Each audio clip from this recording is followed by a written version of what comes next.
You have probably noticed by now that your social circle is small. Not because people dislike you, not because you are difficult to be around, but because somewhere along the way, the kind of connection that actually satisfies you became increasingly rare, and everything that falls short of it started to feel like more effort than it was worth. So you stopped investing in the ones that were not going anywhere. You let certain friendships quietly fade.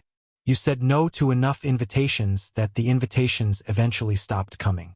And now you have a small number of people you genuinely trust, a larger number of people you are perfectly pleasant with, and a gap between those two categories that seems to widen every year.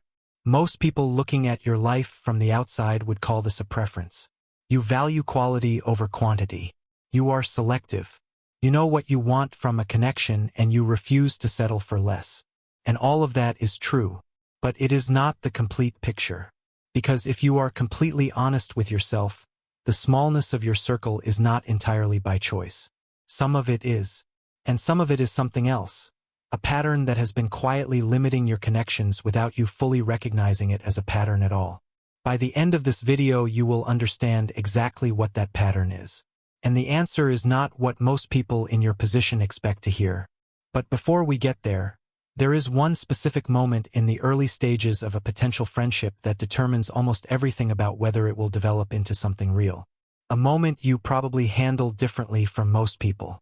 A moment where your depth, the very thing that makes your existing close friendships so meaningful, actually works against you. We will get to that moment precisely. And when we do, something that has probably confused you for years will suddenly make complete sense. First, let us start with what you already know to be true, and then go somewhere most conversations about this topic never reach. You are not lonely because you are too complicated for people. That is the comfortable explanation, and it contains just enough truth to feel accurate. But it lets you off the hook in a way that does not actually serve you.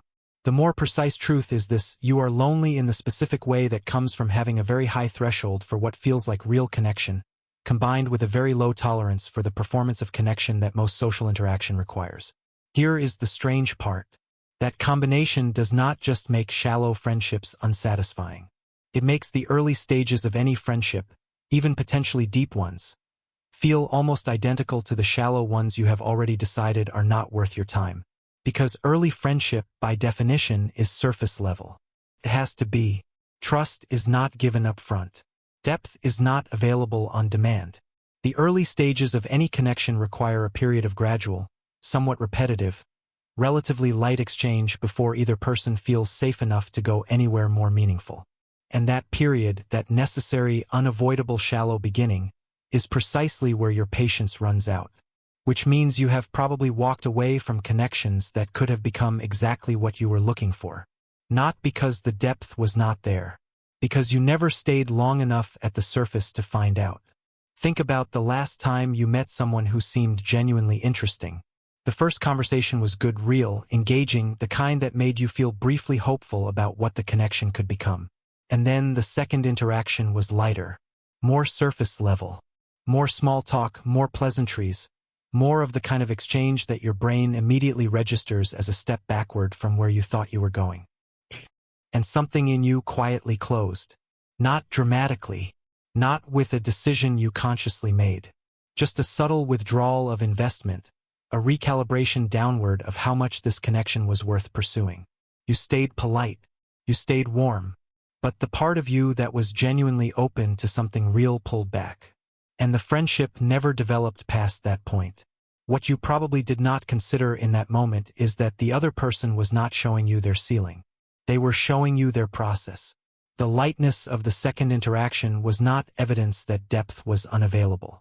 It was the normal, necessary rhythm of how human trust actually builds, not in a straight line upward toward increasing intimacy, but in a pattern of advance and retreat, depth and surface, meaningful exchange followed by lighter reconnection that consolidates the ground already covered. Most people navigate this rhythm automatically without thinking about it. For you, it feels like regression, like the connection is moving in the wrong direction, like your initial read of the person's potential was wrong. And so you disengage, precisely at the moment when staying engaged would have started building something real. Here is what that pattern has cost you over the years. Not the shallow connections, you were right to let those go.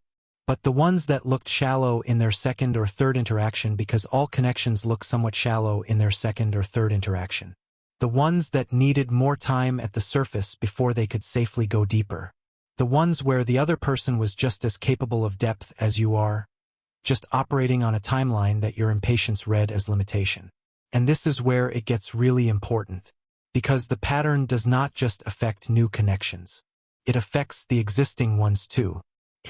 Even in your closest friendships, the rare ones that made it past your threshold, there are probably moments where you feel the gap again, where the conversation stays light when you need it to go deep, where you sense your friend is present but not fully there, where the connection that usually sustains you feels temporarily thin. And in those moments, the same withdrawal instinct activates, the same quiet recalibration, the same internal question, is this still what I thought it was? Most people completely miss how much this instinct, protective as it genuinely is, functions as a self-fulfilling prophecy. You withdraw when connection feels insufficient. The other person feels the withdrawal without understanding its source. They pull back slightly in response. You read their pullback as confirmation that the connection was never as deep as you hoped. And the gap widens not because it had to, but because a cycle began that neither person fully understood they were inside. If you recognize that cycle, what comes next will explain not just why it happens, but the specific shift that interrupts it permanently. Remember the specific moment I mentioned at the very beginning, the one in the early stages of a potential friendship where your depth works against you instead of for you? This is where we close that loop completely, because now you can see it clearly. The moment is not dramatic. It is not a single conversation that went wrong or a specific thing you said or did not say.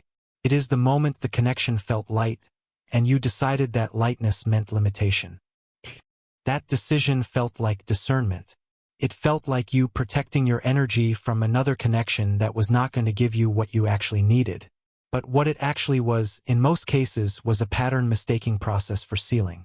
Mistaking where someone was in the early rhythm of building trust for where they were capable of going.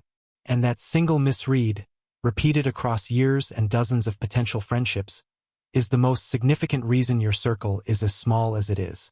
This is not about lowering your standards. That framing misses the point entirely.